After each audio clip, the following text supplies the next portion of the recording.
Welcome back. We got an 03 RAV4 that has some clunking noises going on at the front suspension. And what I'm showing you here can be applied to any car, not just this particular model. So let's see if we can hear it. Make some aggressive moves here.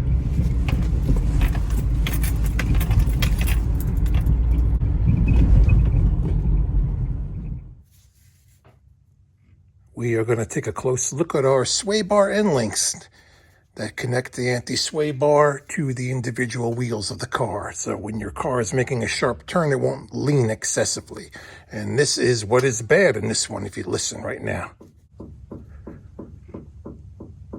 That's the sound. There's a little bit of play in either the top joint or this one. Let's check the other side. This one is tight. We bought two new ones anyway, so we'll be replacing them both.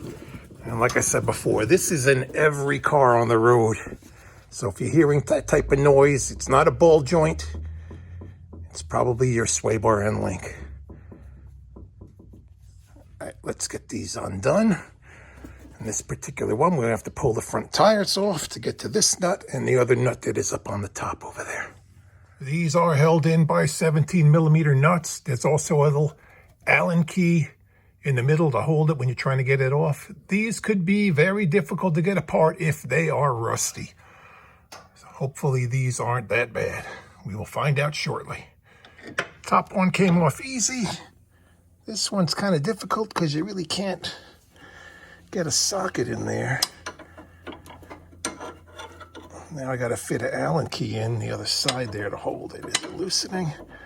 Once this starts spinning on the inside, you're not getting anywhere. So we got to hold the inner part with the Allen key. All right, we got the Allen key holding it.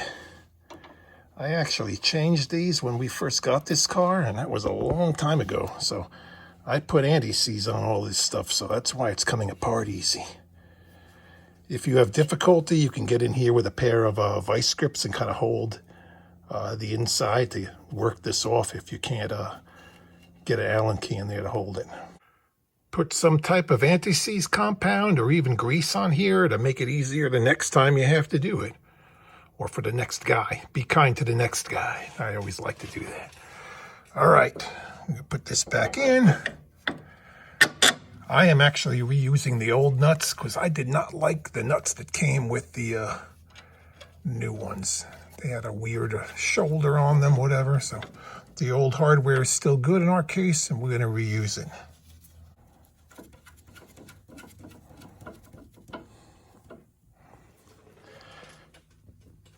Make sure everything is nice and tight. Oh, that's tight. Now again, if this video helped you, please do me a favor. Like, subscribe. Thank you for watching. We'll put this side back together and we have one other side to do. Do them in pairs, it's best. If you want to be nice to the next guy doing this job, cover the outside with anti-seize too. Because the next guy doing the job could be you, if you hold on to your car long enough.